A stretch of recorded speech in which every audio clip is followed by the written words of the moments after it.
जी।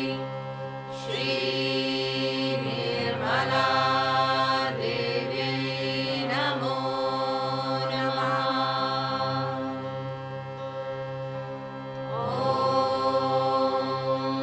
त्वमेव साक्षात् श्री गणेशा साक्षात् श्री आदिशक्ति माताजी।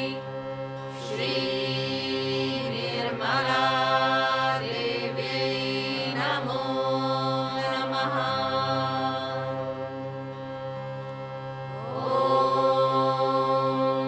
त्वमेव साक्षात् श्री गणेशा साक्षात् श्री आदिशक्ति माताजी।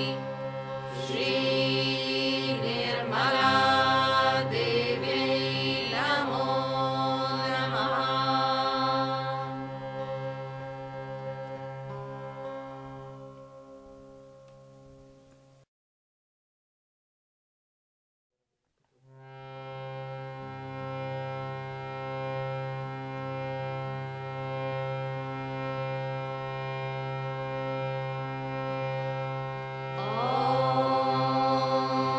नमस्ते गणपतये। त्वमेव प्रत्यक्षं तत्त्वमसि। त्वमेव केवलं कर्तासि। त्वमेव केवलं धर्तासि। त्वमेव केवलं हरतासि। त्वमेव सर्वं खल्विदं ब्रह्मासि। त्वं साक्षादात्मासि नित्यं। ऋतं वच्मि सत्यं वच्मि। अवा त्वं माम् अवा वक्तारम् अवा श्रोतारम् अवा दातारम् अवा धातारम् अवा नूतनम् अवा शिष्यम् अवा पश्चातात् अवा पुरस्तात् अवोत्तरात् अवा दक्षिणात् अवा चोर्ध्वात् अवा धरात्। सर्वतो मां पाहि पाहि समन्तात्। त्वं वाङ्मया स्वं चिन्मया। त्वम् आनन्दमया स्वं ब्रह्ममया। त्वं सच्चिदानन्दद्वितीयोऽसि। त्वं प्रत्यक्षं ब्रह्मासि। त्वं ज्ञानमयो विज्ञानमयोऽसि। सर्वं जगदिदं त्वतो जायते। सर्वं जगदिदं त्वतस्तिष्ठति। सर्वं जगदिदं त्वयि लयमेष्यति। सर्वं जगदिदं त्वयि प्रत्येति। त्वं भूमिरपो अनलो अनिलो नभः। त्वं चत्वारि वाक्पदानि। त्वं गुणत्रयातीतः। त्वं देहत्रयातीतः। त्वं कालत्रयातीतः। त्वं मूलाधारस्थितोऽसि नित्यं।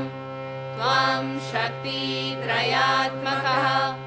त्वं योगिनो ध्यायन्ति नित्यं।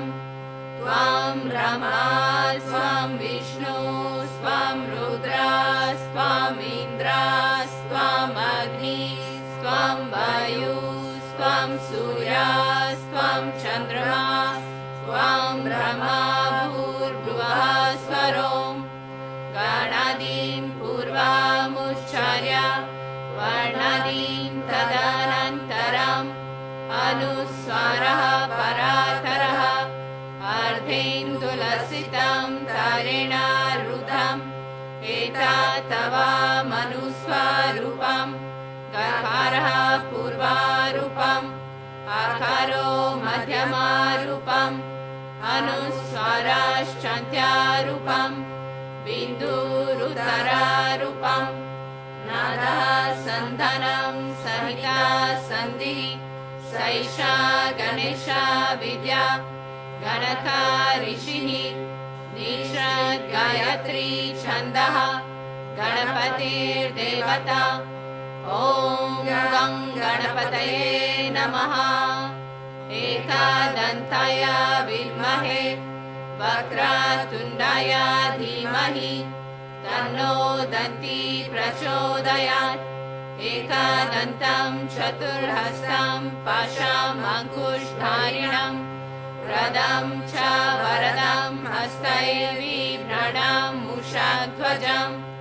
रक्तं लम्बोदरं शूर्पकर्णकं रक्तवाससं रक्तगन्धनुलिप्ताङ्गं रक्तपुष्पैः सुपूजितं भक्तानुकम्पिनं देवं जगत्कारणम् अच्युतम् आविर्भूतं च सृष्टयादो प्रकृते पुरुषात् परम् एवं ध्यायति यो नित्यं सः योगी योगिनां वरः नमो व्रातपतये नमो गणपतये नमः प्रमथपतये नमस्ते अस्तु लम्बोदराय एकदन्ताय विघ्ननाशिने शिवसुताय श्रीवरदामूर्तये नमो नमः साक्षात् Shri Adishakti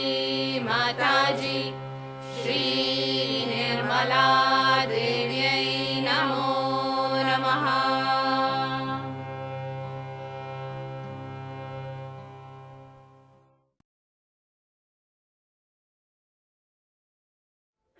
Today you have come here to worship me as Sri Ganesh.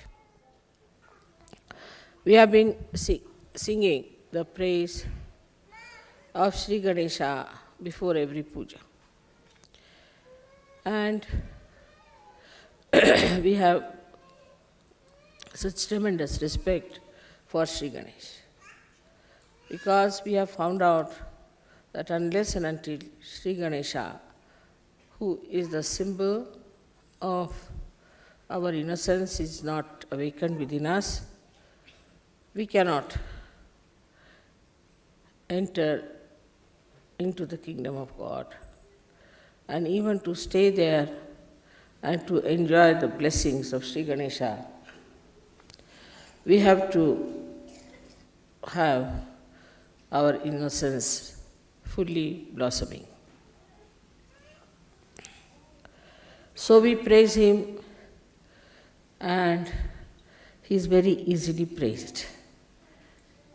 And whatever we might have done wrong before coming to Sahaja Yoga, he completely forgives,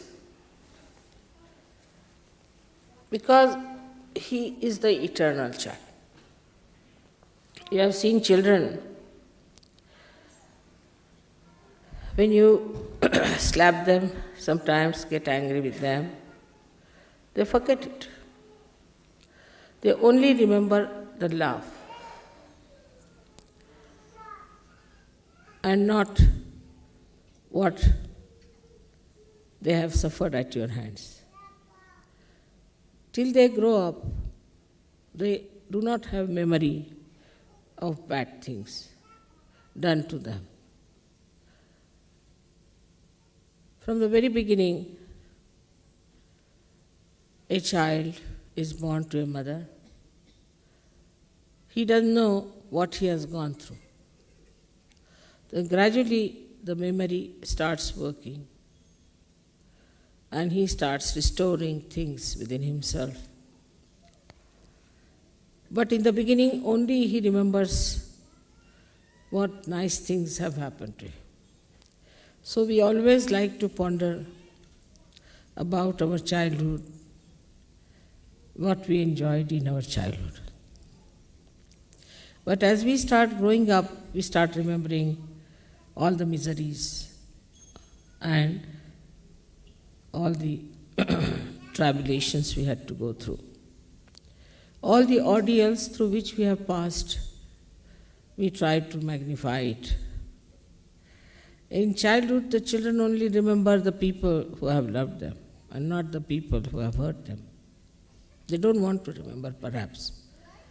It looks like that. But when they grow up,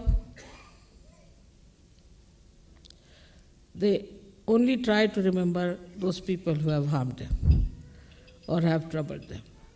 And that's how they make themselves very miserable.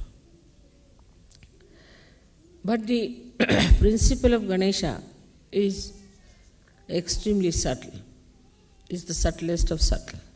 And it exists in everything. That it exists in the matter, in the form of vibrations. There is no matter which is without vibrations. It has vibrations which are seen even in the atoms and also in the molecules of all matter that is existing. So Sri Ganesha is the first one who was established in the matter as well. As a result, we can see he exists in the sun, he exists in the moon, he exists in the whole universe, in the whole creation, and he continues to exist in human beings also. Only the human beings have capacity to some or other cover up the innocence. Otherwise, animals are innocent. Human beings have the freedom. If they want, they can cover up their innocence. They can shut down the doors of Sri Ganesha and say that he does not exist. They can cloud it. And that is why we find among human beings that they are doing so many horrible things, avoiding the existence of Sri Ganesha. But he acts. He acts in a way that he shows natural results of our wrongdoings. Like if you do things which are not pleasing to Sri Ganesh, he goes up to a point, forgives you up to a point, and then he starts emerging out as diseases, as physical diseases, and in women it becomes a mental disease. Also, it can create problems in the nature. The natural catastrophes are also only the curse of Sri Ganesha. When people start doing wrong things, behaving in a wrong manner, collectively, then the natural catastrophes come to teach them a lesson. So, in his essence, though he exists in everything, also in that he has capacity to assert his will to bring forth the destruction of the whole world. We have Sri Ganesha's idea as a minute thing. We think he can go on a little mouse, though he must be a very minute. He is as minute as he is great. He surpasses all the deities because of his wisdom. He is the giver of wisdom. He gives us wisdom. He makes us learn. He is our guru in that respect, Mahaguru, because he teaches us how we should behave. If you try to surpass him and try to misbehave, even the mother won't support, because she knows that those who surpass Sri Ganesha are also the people who will never respect the mother. So he is the epitome of respect for mother. Epitome. He does not know any other gods. He does not know Sadashiva. He doesn't know anybody else. But he only respects the mother. So he is the one who is the power of devotion and complete surrender to mother. And that's why he is the most powerful deity among all the deities. And nobody can surpass him in his power. We have to understand that as children are growing, Sri Ganesha starts growing in them also, but as they are human beings, they can somehow or other try to overpower Sri Ganesha. So it's the duty of parents who are Sahajogis to see that they look after their children in a way, in a detached way, to see that Sri Ganesha in them is settled. The first sign of Sri Ganesha in a child is wisdom. If the child is not wise, if he is troublesome, if he does not know how to behave, then that shows that the Sri Ganesha is being attacked by him. And these days, in the modern times, as it is, children are very much under attack. Innocence is under attack. And it is very difficult for people to make a fine line as to how far to go with children and how far not to go. Today's lecture would be more concerning about how far to go with Sri Ganesha as far as children are concerned, because that's a very important point. Because he is the giver of wisdom. So the parents must understand that if he is the giver of wisdom, there should be wisdom within me. And if I have the wisdom, then I have the balance. And I don't lose tempers with children, but I try to correct them in such a manner that they get corrected. On the contrary, if you try to be very harsh with your children, they might react and they might go astray. Or you try to restrict them too much, then also they will behave in the same manner. So one thing is to be taught to your own children, as Sri Ganesha himself does, that respect your mother. Your mother means your holy mother and your own mother. That is very important. If the father doesn't make the child respect the mother, the child can never be all right, because the authority comes from the father, no doubt, but mother must be respected. But for that, it is very important that mother must respect the father. So in the presence of children, if you start fighting with each other, misbehaving, and talking in a manner that is not proper, also will have a very bad effect on the Ganesha Tattva of the child. This upbringing is a very important thing in Sahaja Yoga, because by God's grace, you all have got realized children. So you must know how far to go with your children, to make them wiser, to be moral, to be righteous. First thing is that you should try to preserve their wisdom. If they say something wise, you must appreciate. But they should not also say out of place, out of grace. So the misbehavior is also not to be tolerated, in the sense that whatever is wisdom within has to be expressed outside as light. Now we go further with it to see how far Sri Ganesha acts. As I said, in the subtlest of subtlest he exists, but you have to awaken him. For example, you have seen the water which is vibrated. Means what? Vibrated means the Ganesha Tattva is being enlightened in that water. So when that water goes into your stomach or into your eyes or wherever you want to put it, it acts.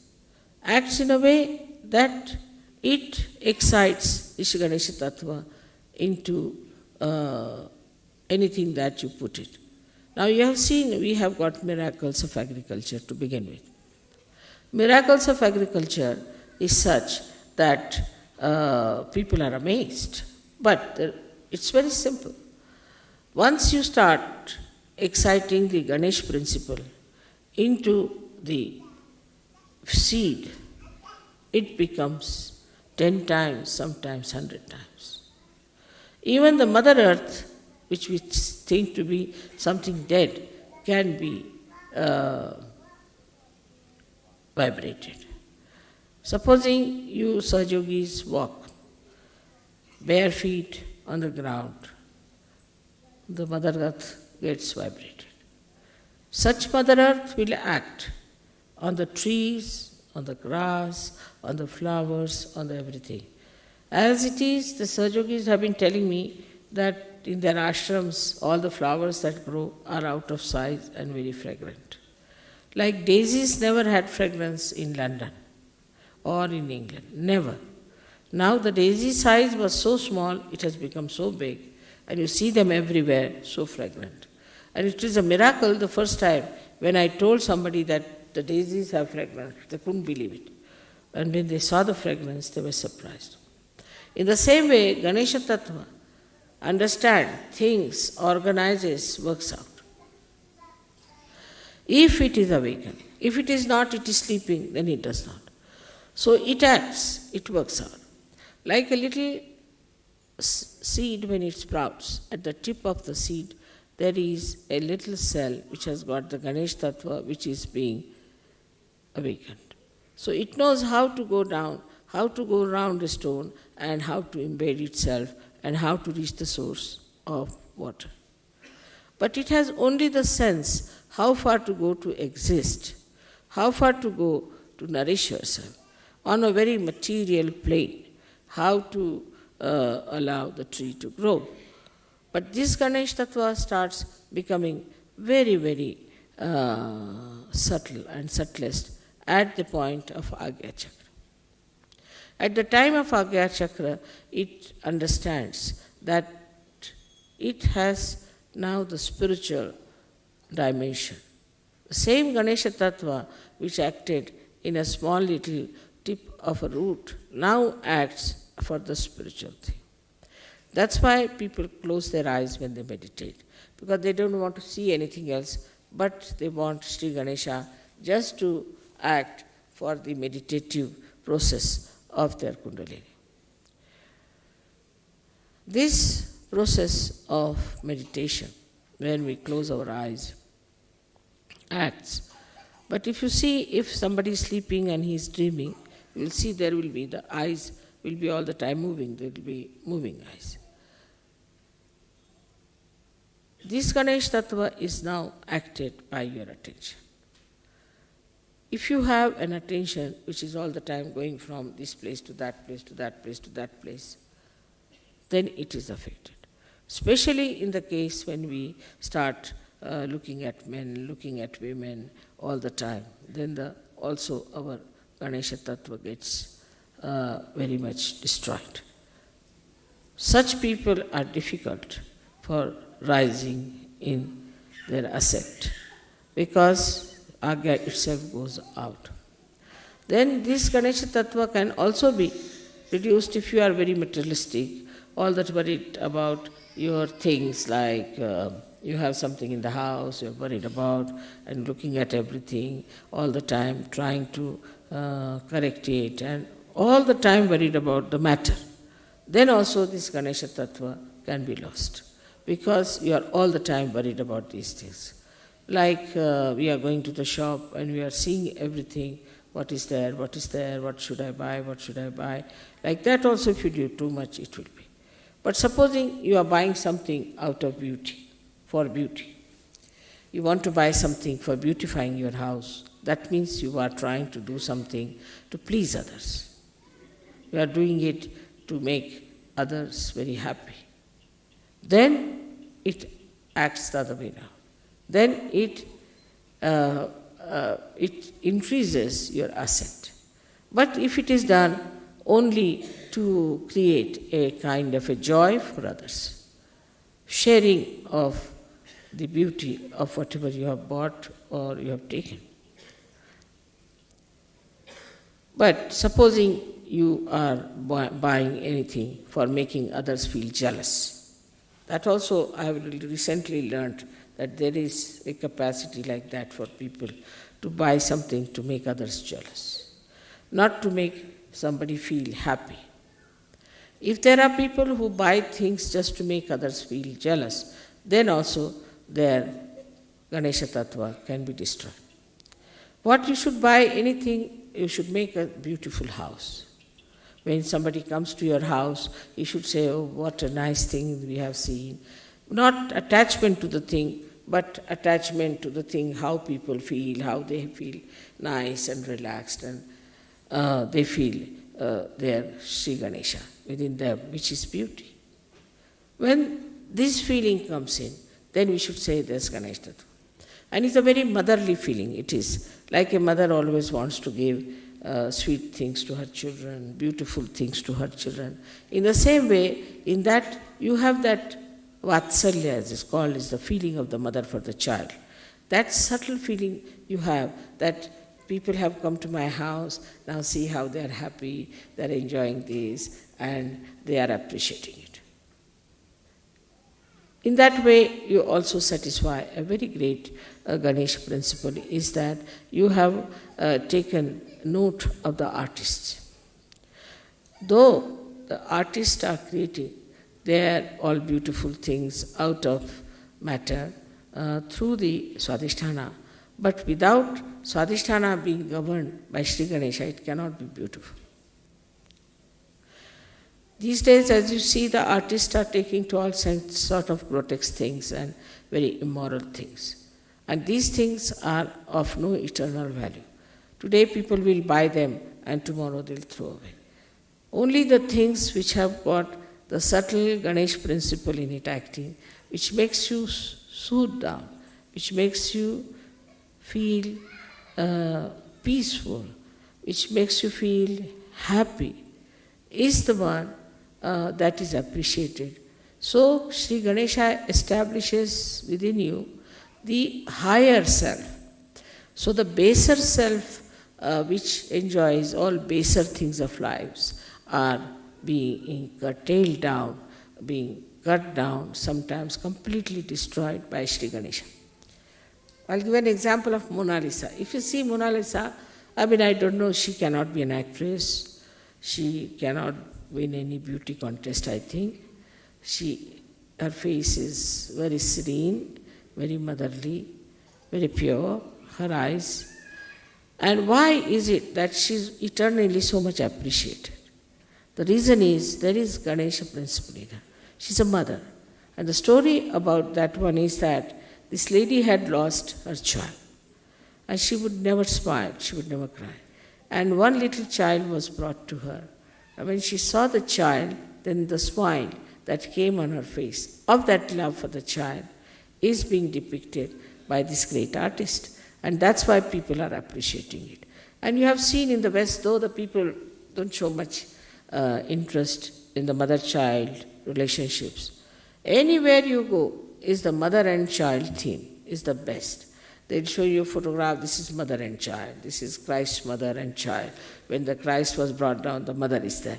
They have to have mother and the child principle acting, otherwise that picture is not regarded as something great. Or you have to have actually Christ, who is a Ganesh principle himself, to be shown. I haven't seen any picture as such of those days where these principles are not there. Even Picasso has used it. Even people who have been quite modern had to use this principle to popularize. But some people have used to popularize not the Ganesh principle, just anti-Ganesh principles. All such things have vanished into thin air, and I see now gradually it's all going down and down and down and down. Despite the fact people have lost their morals, but still they would like to have Rembrandt, they would like to have Leonardo da Vinci, they would like to have such artists who have done mother and child. It's very surprising. Even I went to Austria this time, I said, what statues you have? I said, we have got beautiful Madonna and the child. So this principle is the most pleasing principle. It's the most pleasing principle for human beings. To see the children, to play with them, to enjoy their company. Why? Because it has that sweetness of a child. It's really, I should say, tickles joy within you when you see a child. Immediately the face becomes different. I have told you that I have seen even a crocodile cracking her eggs. I mean, they showed it in a film. And you should have seen the eyes of the crocodile at that time. How carefully she was cracking. So beautiful her eyes were, full of such love pouring out of her eyes. I can't believe these are the eyes of the same crocodile. And so slowly she's cracking with her mouth all the eggs and the little crocodiles coming out. And then she brings them on the shore and washes them in the mouth all the time. So carefully, like a bathroom, she uses her mouth, you see. You should see how animals also act to their children. But when you become sort of modern, so-called, your actions are very funny. There are people who are killing children. There are people who are abusing children. I mean, it is worse than Rakshasas. Even Rakshasas have not done. Pishachas have not done. The Ganas are surprised what sort of these new creatures have come up from where? That they have no love for their children, that they can kill their children, murder them, break their hands. These are their own children. If they do this to their own children, what will they do to other children? So love for your child has to be absolutely important, but you should not, as Sahaja Yogis, have only attachment for your child. First thing. And the second thing is, you must know how to give a complete margin to your love. The margin is benevolence. Is it benevolent for my child? Am I spoiling my child? Am I too much encouraging my child? Am I playing into the hands of my child? Or I am managing the child all right? Because in childhood, the father and mother have to manage the children. They have to tell children, and children have to be obedient, and they have to listen to parents. But these days, children are not obedient. They are not, because they find that the parents among themselves are not obedient to each other. Also, they find the society such that where children go on pestering the parents, so they also become like that. But doesn't matter. You are Sahaja Yogis, so you should bring up your children who should be obedient, who should be wise, who should be sensible, with the same love that the crocodile has for her little crocodiles. Now, when we come to the subtler side of Ganesha Tattva, that is, it expresses in our eyes. When I see some things, I see it as a joy-giving thing, just joy-giving. And if I want to buy something, then I think, all right, I can buy it for a certain person, he will like it. Because I know what they like. So I'll buy that thing for that person. Or else, if I'm buying something for my family, I think the same. Like I've built a house now, where I'm going to put all the things, the presents you have given away, like a museum. And I'm going to ask all the villagers to come and see it. Because they have never seen such things. They can't travel to Switzerland, leave alone England. So we have to, I'm thinking of making that house in such a manner that these villagers who have never seen beautiful things should come and see. In India, it's not a case very much with the simple people to have jealousies. Only the new materialistic people have developed this habit of jealousy. But otherwise, they will always say, what a nice thing, how beautiful it is, how they are. Like you were singing songs about Sahaja Yoga in Pune. Actually, you have really picked up very well, I must say. But there were masters of this music sitting there watching you singing. They were the masters of drama and play very well-known artists in India. And then they said that where you went to see their play also in Pune, if you remember. So they offered me, Mother, that we want to celebrate your birthday. I said, it's very difficult because you'll be so far away. No, we'll come. The whole night they traveled. and the whole day practically. They came about 5 o'clock, imagine. They finished their drama about, say, 3 o'clock or 4 o'clock, and then they traveled all the day, arrived at about 5 o'clock from somewhere called Belgaum. And 6:30 was the program, so they were all dressed up, came. And what a comparing they did. They said we were ashamed. We used to think that we Maharashtrians are very good at music, very good at talas and this, but we were ashamed the way these foreigners sang our music so well. We cannot sing like them. Their music, we cannot sing, while they sang our music. And we were all very much ashamed and embarrassed. How could they sing so well? And the appreciation was so great that I was myself embarrassed, the way they were saying how it has happened to these people. What is their guru have done? What have they done to these people that they can sing so well? So the appreciation and the whole thing enamored. We have a tape of that, I think, audio tape. I don't know if you have video tape or not. But if you have, please get it. It's very interesting the way they appreciated my children, the way they were singing. And to them, I felt in their saying and all that, because they are such masters and so developed in the way they were appreciating, as if they were appreciating children singing something great. See, in that the report was that of a very sweet report of Vatsalya, is the feeling of motherliness. That look at these children are singing so well. It's happened with many people I've seen when some artist came, as you know, that when they saw you people appreciating and singing, they had the same feeling. How could these children, how could these people sing so well? How did they know so well? I mean, all that beautiful feeling and all that appreciation created such a nice atmosphere. As we had some very great artists, and how they appreciated you. Instead of saying, oh, what are these, are no good for music and nothing. They've so much appreciated that these people who have never known Indian music are singing so well. So in that appreciation also, that fatherliness, that motherliness was there, that Vatsalya was there, and the situation was so beautiful. Even, say, when a person like Ravi Shankar has to play with Yehudi Menuhin. Yehudi Menuhin is a child before him. But I have seen how he looks after him and how he protects him, as we say in Hindi language, Sambhalna. All the time is looking after him and managing it. And also we have seen in the music part, when supposing a tablewala is sitting and a very senior musician is sitting, master sitting, he say, please look after me, Sambhalna. Look after me, always with very great feeling of a child, that you look after me. All these things are very important in life to create good relationships between ourselves also.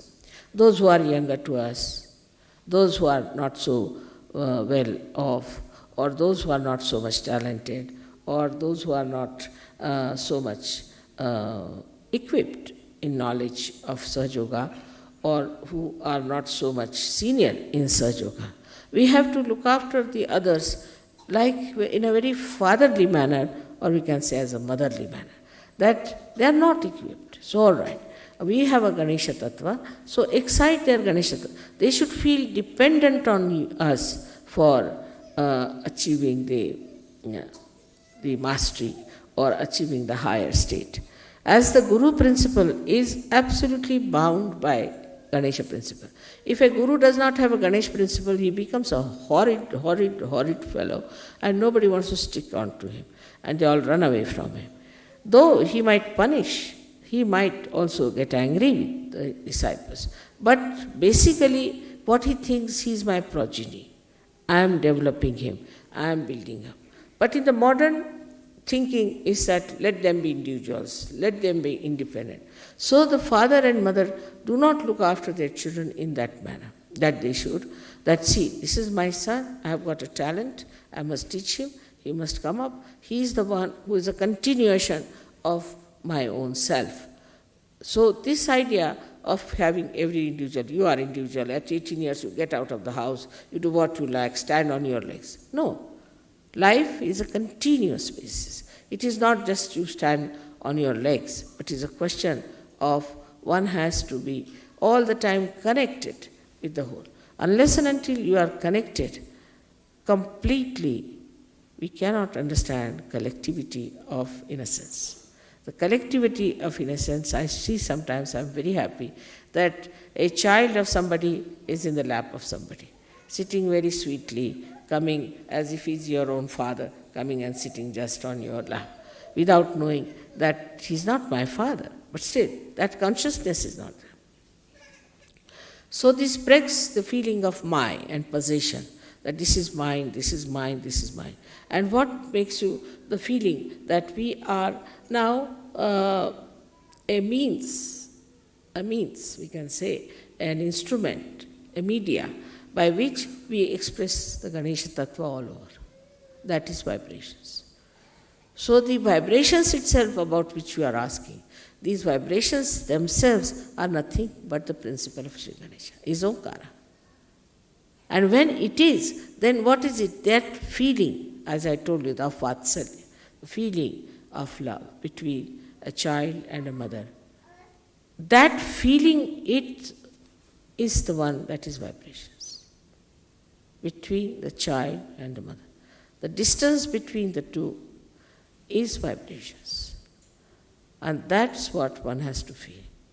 That he is a child still, and there's the mother, and mother is bringing the child, giving all the powers to the child, bringing up, loving the child, understanding the limitations of the child, looking after all that, all the sweetness, all the wisdom of the child to be appreciated. That is vibrations. And if you see the subtle side of this, it's not my child.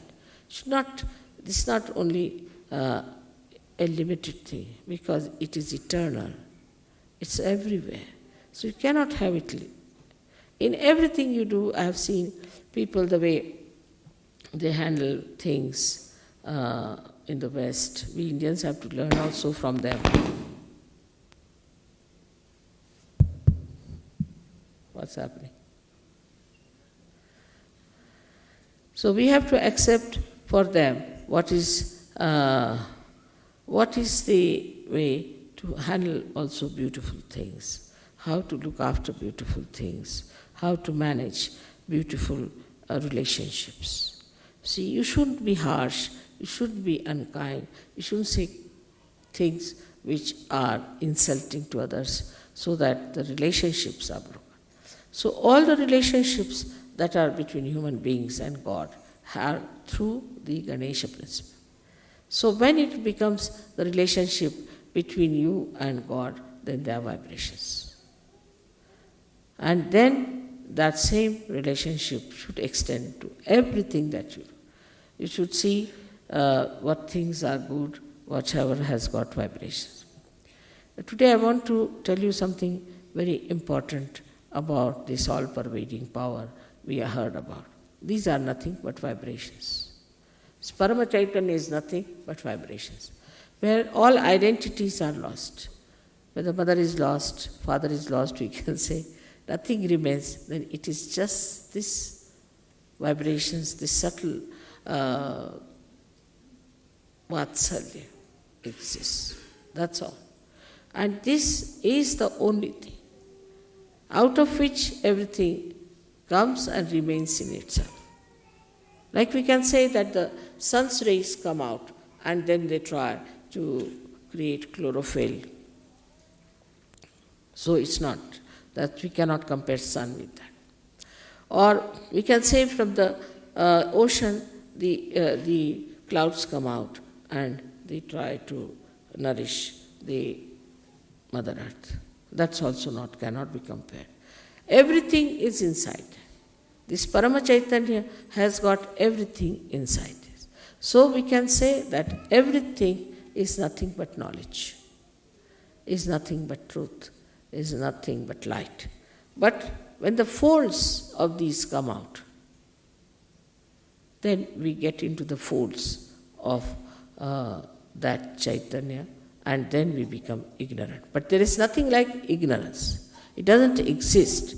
It doesn't exist. Like there is darkness because there is no light. Once light comes, it doesn't exist. It doesn't exist. So ignorance doesn't exist. But what happens that the folds of this ocean, into that people go and it is lost. Thus we understand one thing very clearly, that we are in Param Chaitanya, we are made by Param Chaitanya, all the time we are surrounded by it. Only thing is, we are sometimes lost in the folds. And why? Why we are lost in the folds is because of our own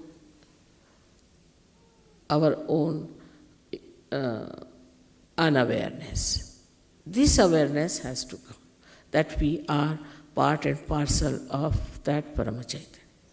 The whole thing is called as Chidvilasa, is the vilas, is the playful enjoyment of God's attention. Now you will say, how can that be? For example, we see the sun. Just to give a simile closer to it, we see the sun and then we see the water. We see the water in the lake, right? There is water because of the sun, we can see the water there. Then supposing we see the mirage. We see the mirage and then we think this is water. We run after the water. But the whole thing is the play of the sun. Whether it's a mirage, whether it's a water, whether it's the sun. In the same way, this Paramachaitanya acts, and what we get lost is in our awareness that we are Paramachaitanya. That's why the play starts. The play starts like day before yesterday's puja. What did we do? We were sitting there, it started raining. So, to prove that I can control rain. So it rained, some people were covering up something, this thing. I gave a bandhan. After some time, the rain moved out from the puja to the backside. It was not raining where you were sitting. And after that, it became a sun, and it was so clouded. Sun came, it became sunny. So that's how you have to become aware of the powers of Chaitanya. Now when you give bandhan, what you do is to put the Chaitanya into action. Act here. Though you are supposing in the ocean, but the ocean acts on you all the time. You cannot act on the ocean. You cannot ask water to do this and do that. But as realized soul, you are empowered. Now you can ask water, all right, you dissolve this, you do that. But for that it is important to be the masters. And to become the masters, you see, like a matter becomes a human being. And from human being, you have to become the masters of the matter. And you handle the matter. So we come back to the same. Like agriculture, we can handle just vibrating it. We can handle water, we can handle sun, we can handle moon. Because there's a rapport. Now we are aware a rapport has been established. So all this play is extremely beautiful to me. I see it. But now you all have to know that you all have become realized souls. And you have those powers. So all other nonsensical things that you learn, all nonsensical things you indulge into, you better give up. There's no sense in it. Whatever is sensible you should do, because there's Sri Ganesha within you who is absolutely sensible. He's nothing but sense. He's the giver of sense. So he's the killer of the demons, as they say. He's the one who removes all the ordeals. By how? By improving our awareness. So ordeals do not remain, because you give a bandhan, it works out. Now I asked somebody, Phil, I asked him to write down about the miracles. And he says now it has become like a voluminous book. It will be. Because before realization, whatever looked like miracle is no more a miracle. Miracle has lost its meaning. Because now you are empowered and you can do it. It works in everything, in your talent, in your understanding, in your education, in every way. Like there are some boys who said, Mother, see, we couldn't solve one problem, so we gave a bandhan. Immediately the whole thing came onto us and we wrote it down and they stood first. It has happened with many. So in every action, in everything, whatever you do, you should know it is the Parama Chaitanya that acts. Only thing you have to be aware of yourself, and aware of it, it acts. And you just jump into that awareness and it works. And that you have seen. But still, so many people do not know. So many people still, though they know through their brains, do not know in their hearts. And so many people, even if they know in their hearts, they do not act in their attention. So only these three things you have to improve. One is your head, another is your heart, and third is your liver. If you can improve these three organs, this Parama Chaitanya will act. But then all this attention about money, so many people, money, this, that, there's nothing to it. Parama Chaitanya will create everything for you, whatever you want. It may not create money because it doesn't have a mint, but it will create possibilities.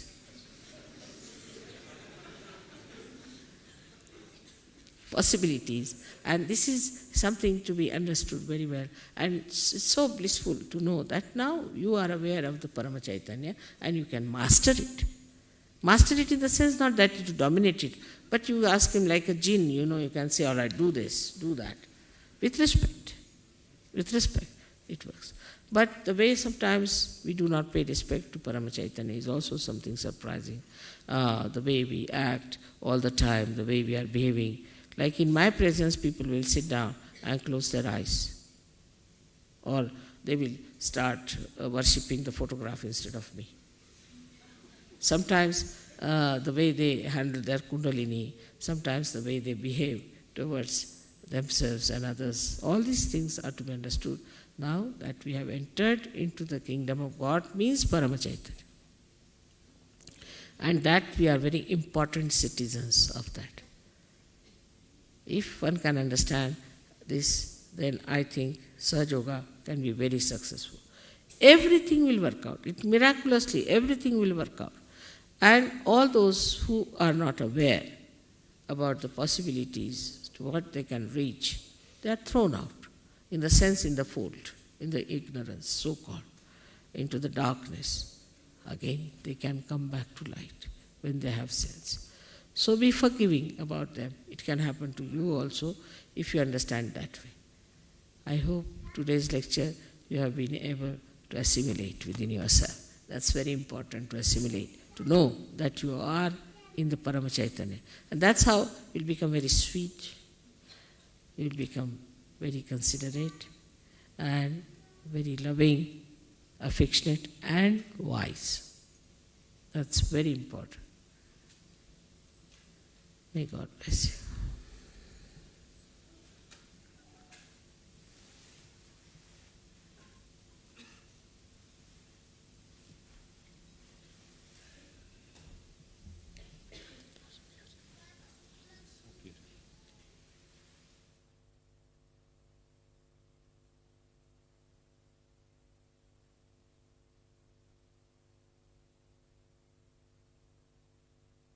Point about which some leaders have said that you people don't buy individually my tapes. And then you come to the ashrams and want to listen to my tapes again and again, and you spoil the tapes. This is wrong. You are all Sahaja Yogis. You must respect. And all of you must try to get the tapes properly, in proper manner, and should use your own tapes carefully and with respect. Because some people are taking away also the tapes from the ashrams and using them. No, it's very precious. All of you should treat it as a very precious thing, and all of you should take tapes which are being created by the ashram and use them. But in the ashram you can use it once in a while, but for your house, for your car, or I have seen that in other horrible false gurus people, they just take the tapes, never play any music, nothing, they're just playing the tapes. So in the same way, you can have that because it's not easy to understand my lecture in my first shot. You have to individually sit down and listen to it and decode it and see for yourself what it is. Because I myself, when I listen to my lectures, I get lost.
Mm-hmm.